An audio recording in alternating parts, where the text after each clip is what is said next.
सांगितलं येळत आतमध्ये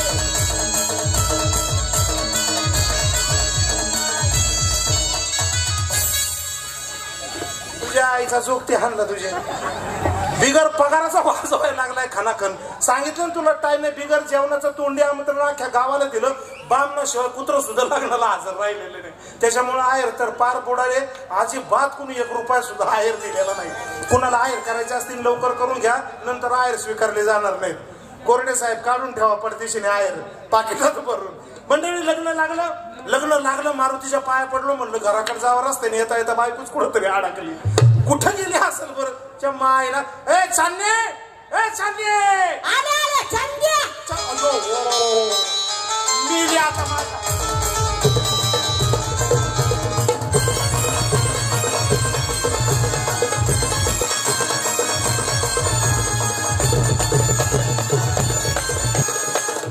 अरे सगळ्या अंगात आलंय.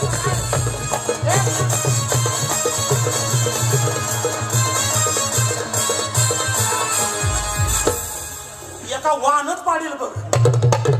काहून यायला वराडी मंडळी नाचायचं तर यानं दणका उठवलाय नाही ना तर त्याच्या पुढचं चालवलंय.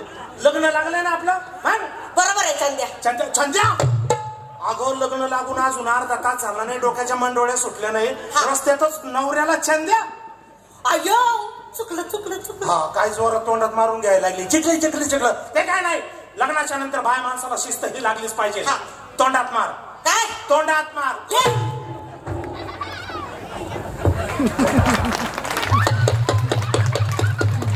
नशीब टाळ्या वाजवले वंशमोर नाही दिला. हा जरा इथं डमी करा ना येऊन माझ्या जागेवर. याला म्हणतात सत्यपतिव्रता. सत्यवानाची सावित्री हरिश्चंद्राची तारामती. ज्याप्रमाणे आता एक काम कर. सात्विक स्त्रिया ज्याप्रमाणे नवऱ्याची पूजा करतात ना त्याप्रमाणे पायातला जोडा काढून माझ्या टाळक्यात नवऱ्याला कुठे जोडीने मारतात. तुझ्या नवऱ्याला कुठं जोड्याने मारतात का हे कळतं गदडे. तुला कळलं नाही. तुझ्या तोंडात मार म्हणलं माझ्या खाडकन पेटावलीस. अगं तुझ्या तोंडात मारून घे. मला पुन्हा चंद्या म्हणणार नाही म्हणून. आता नाही म्हणणार चंद्या. शाबास. आता काय म्हणशील. चंदू मामा. त्या मामाला लाव गाडी त्याच्यावर 3 डबे घासले तर त्याला ते पेटून. अगं आहो जाऊ म्हणावं. कसं आहो तुम्ही यावं तुम्ही जेवा तुम्ही बसा तुम्ही. कोणी केली. आता तू म्हणली ना शी. तसं नाही. आमच्या आईने शिकवलं. शी करायचा. काय शिकवलं. नाही आमच्या आई म्हणली नवरा घराच्या बाहेर कामाला गेला दारात असं उभं राहायचं. मोतारीवरलं चित्रगत इकडं महिलांसाठी आहे. अरे तसं नाही. मग सात शृंगार करायचा. नट्टापट्टा करायचा. नवऱ्याची वाट पाहिजे आणि प्रेमाने म्हणायचं. काय म्हणायचं. झाला तुम्ही सांगा करून शिंगारी सांगा. झाला तुम्ही सांगा करून शिंगारी सांगा.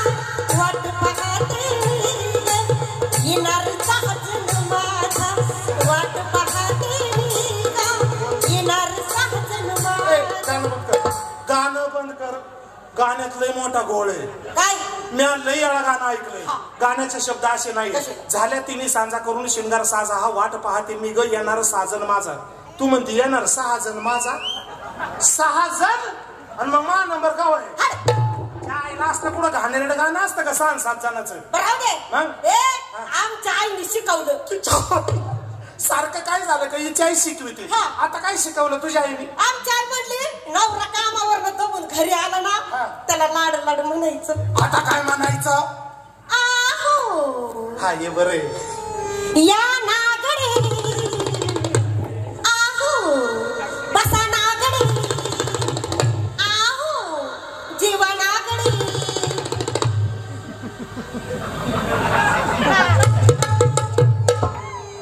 चायला त्या नवरीने कापड कधी घालायची. चायला असलं कुठं घाणेरडं शिकवतात का. यानाकडे जानाकडे गडे गडे नागडे नुगडे भोंगडे. किती घाणेरडं वाटतं ते गाणं ऐकायला. या नागडे जेवा नागडे झोपा नागडे. हा हे बरं होतं.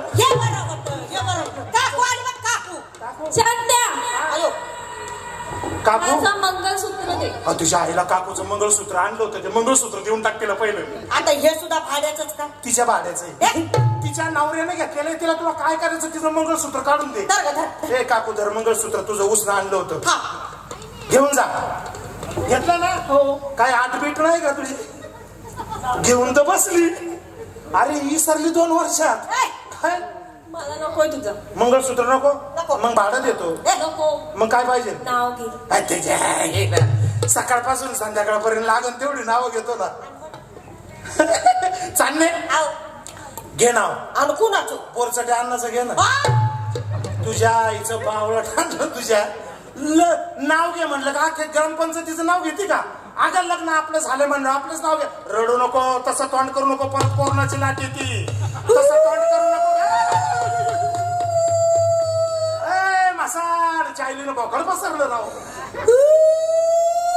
अगं चुप आहे. गधडे तुला कळत नाही का? मग सारखं सारखं कशाला माझ्यावर खवळीतो? खवळीतो म्हणजे तुला कळत नाही का गधडे कसा नाव घ्यावं ते? सारखं सारखं बाळावर खवळीतो. बाळ? कोण बाळ? मी बाळ. बघा आता बाळ कापलं तर अख्खा महोत्सव जेवण. 50-51 किलो तो नुसतं मांद पडल बाळाचं. तुझ्या आईचं बाळ हल्लं खबरतो मग गधडे तुला. सारखं सारखं मला बोलतो. माझं पहिल्यांदाच लग्न झालंय ना. आणि माझे काय रोज प्रॅक्टिस चाललेली का?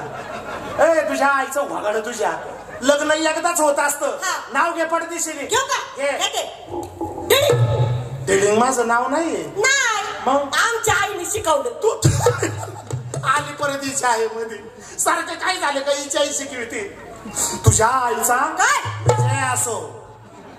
विजय असो. विजय असो. माझ्या सासूचा विजय असो. घे नाव. घेऊ का? आईने शिकवलं नाही. मग एकदाच शिकवलं. या तुझ्या आईला लय आई 12ची MH 12 पुणे 14 घेऊ का ना? घे. केळीचं पान टरा फाटलं.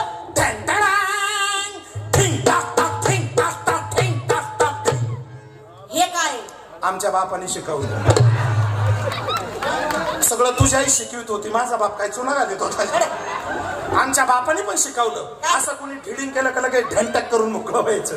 आणि मग नाव घेते. घे नाव. केळीचं पान टरा फाटलो. आणि आमच्या चंद्याचं तण यायो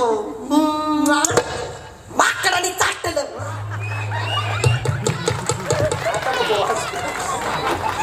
सगळे पंच आता मग त्याच्या टायमाला याला आहे ना. थांब आता कार्यक्रम सुटतो ते वाजन तरी जीव मारतो नि पुरून जातो.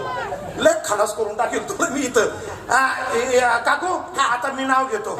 माकडाने चाटलं म्हणले ना ती. काकू काय नाही नवऱ्याचं नाव. बायकोचं नाव आलं आठवलं त्याला. आई हत्तीच्या अंबारीवरती भरगच्च झूल. हो हत्तीने कापड घातली होती. तो यानागडे जानागडे नव्हता. हत्तीच्या अंबारीवरती भरगच्च झूल आणि माझ्या चांदणीचं तोंड मटण शिजवायची झूल. तर मस्त आपल्या बाजूचे वराड आलेले. पैसे दिले का त्याला? अजिबात पैसे वाटलेले नाहीत. मलाच उलट दिलेले आहेत माहिती का? तुझा उरकलं ना आता. आणि चल निघ बरं. येते हा मी. काकू तू ये ना गोडे. आईला तुझं येणाकडे जाणाकडे मला काय मार सारी तर काही नव्हतं. चालणे आपलं लग्न लागलं. आता आपण मूळ विषयाला हात घालू. म्हणजे काय? म्हणजे मूळ व्याधाचा शोध लागतो. तुझ्या आईचं याडपाट. तुझ्या अगं मूळ विषय म्हणजे मुख्य विषय. मुख्य विषय आपण आता लग्न झालं ना हनीमूनला जायचं कुठं? मारुतीच्या देवळा. तुझ्या आईची बजरंग बलीन तुझे. आता हनीमून म्हणजे हनुमान नाही. आता हनीमून म्हणजे मधुचंद्र म्हणजे पहिली रात्र म्हणजे फर्स्ट नाईट म्हणजे तुझ्या आईला हिला काय येडपटाला कळणार आहे. अगं हनीमून म्हणजे काय? हनीमून म्हणजे प्रेम. प्रेम म्हणजे काय असतं? एकमेकाच्या जीवाचं मिलन असतं. आणि त्या मिलनामध्ये ती इश्काची तिजोरी आज मला फोडायची आहे. आणि मी या गीतातून सांगणार आहे. सर्वप्रथमतः रसिकांना मी नम्रतेची विनंती करील. जी गोष्ट अण्णांनी संपूर्ण महाराष्ट्रामध्ये नव्हे तर महाराष्ट्राच्या बाहेर पोहोचवली ती म्हणजे त्यांच्या सुंदरशा गीतांची खासियत. आणि ती खासियत माझ्या माहितीप्रमाणे मोठेपणा नाही, कौतुक नाही, परंतु एकच व्यक्ती त्यांची कॉफी करू शकते आणि ती म्हणजे आपल्या सर्वांचे लाडके जगताप अण्णा. त्यांना ते लाभलेलं आहे, वरदान दिलेलं आहे अण्णांनी. आणि म्हणून आज त्यांच्याच परवानगीने मला ती परवानगी मिळाली, म्हणून अण्णांचं गीत गाण्याचा एक छोटासा वेडावाकडा प्रयत्न करणार आहे. तो गोड मानून घ्या. जर त्याच्यामध्ये कुठल्याही प्रकारे आपल्याला काही उणीव भासली तर मोठ्या अंतकरणाने अण्णांसाठी आणि या अण्णांसाठी मला क्षमा कराल अशी मी सर्वांना विनंती करतो. अण्णांचं ते सुंदरसं गीत, जे गीत मुंबईच्या थिएटरला मी आवर्जून घेत असतो, त्याची थोडीशी झलक मी तिथं घेत असतो. कारण मुंबईला आपला मराठी बांधव, आपला गावाकडचा बांधव भरपूर आहे आणि नक्कीच त्या ठिकाणी फरमाईश येते आणि ती फरमाईश मी त्या गीताच्या रूपाने तिथे घेत असतो, तोडकी मोडकी. पण त्याला सुद्धा ते रसिक खूप चांगल्या प्रकारे प्रतिसाद देतात आणि मला समजून घेतात, तसे तुम्ही समजून घ्या.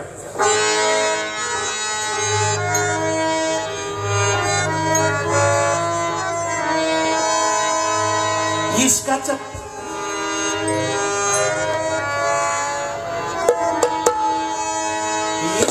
फंदात तुझी या नादात झाली या माझी बेजारी. इश्काच्या फंदात तुझी या नादात झाली या माझी बेजारी. मला धावशील का पुन्हा धावशील का इश्काची तुझी तिजोरी. धावशील का पुन्हा धावशील का इश्काची तुझी तिजोरी. धावशील का पुन्हा धावशील का इश्काची तुझी तिजोरी.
मला धावशील का पुन्हा धावशील का इश्काची तुझी तिजोरी.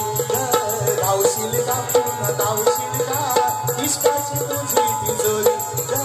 धावशील का पुन्हा धावशील का इश्काची तुझी तिजोरी.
चला, एक अण्णा नाही परंतु दुसऱ्या अण्णाच्या हातून कमीत कमी हे बक्षीस मिळालं म्हणजे गाणं चांगलं झालं. भीतीच वाटत होती मला, कारण कसं एवढ्या मोठ्या विषयाला हात घालणं म्हणजे त्याला जिगरा लागतो आणि तो जिगरा आज या ठिकाणी बाबाजी यांच्याकडून लग्नाचा आहेर आलेला आहे 500 रुपये. त्यांच्यासाठी जोरदार टाळ्या वाजले पाहिजे. आणि अण्णांच्या गीतासाठी आपण काय करू आता, हे पैसे घेऊन चहा प्यायला जाऊ. बघा, बोलून चालून वासना कशावर जा. पंचतारांकित हॉटेल द्या पण मागणार भजेच. का बरं? म्हणून चालून तमासगिरी. तमाशा क्या बात आहे. एकदा जोरदार टाळ्या झाल्या पाहिजे ओरिजिनल तमासगिरीसाठी. कारण की त्या क्षेत्रामधलं अन्न खाल्लेलं आहे, त्या अन्नाला आतापर्यंत आपण जागतोय. आणि म्हणूनच आज या ठिकाणी अन्नाच्या या रंगमंचावरती आपल्याला ह्या अण्णांनी बोलवलेलं आहे. बरोबर आहे. हा अन्नाचा गुणधर्म आहे. टिपाडातलं पाणी आणि स्वयंपाकराव टिकली भाकरण कालवून कधीच विसरणार नाही आपण. बरोबर आहे का नाही. आपण हनीमूनचा प्रकार तुला सांगतो. हनीमून म्हणजे काय. हनीमून म्हणजे आपल्यासारखं लग्न झालेलं जोडपं शहरामध्ये जातात. लोणावळा, खंडाळा, कोल्हापूरचा पन्हाळा, गोवा, काश्मीर, महाबळेश्वर, उटी, दार्जिलिंग अशा लांब ठिकाणी जातात. तिथं जाण्याची जर त्यांची परिस्थिती नसेल तर खेडेगावच्या ग्रामीण विभागात निसर्गाच्या रम्य वातावरणामध्ये एकमेकाच्या हातात हात घेतात, एकमेकाजवळ असे चिटकून बसतात आणि एकमेकावर लय प्रेम करतात. त्याला हनीमून असे म्हणतात.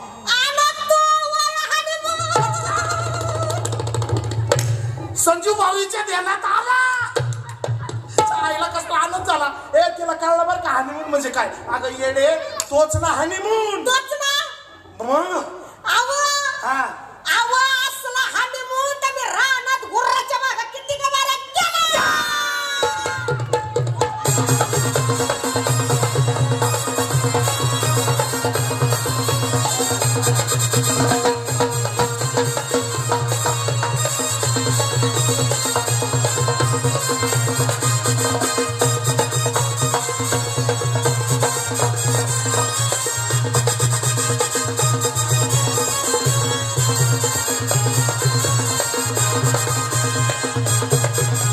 आता तुला वेगळे वाहन आणू का. वेगळे वाहन बोलू तुझ्यासाठी. इथं वाटोळं झालंय ना, वरड नाचवतोयस तू. गाय पाण्या, तुझं कधी चांगलं होणार नाही. सगळं गळून पडेल. ते नट बोल्ट सगळे गळून पडतील तुझे. वाटोळं केलं राहू लागलं यांनी माझ्या. चायला कॉलेजच्या प्रोफेसराच्या वर लेक्चर देऊन मी तिला हनीमूनची व्याख्या सांगितली आणि ती मला खुशाल म्हणते असला हनीमून राहणार पुराच्या मागे किती काय बारा केला. करीना का जाय ना, पण किती बाऱ्या केला आणि किती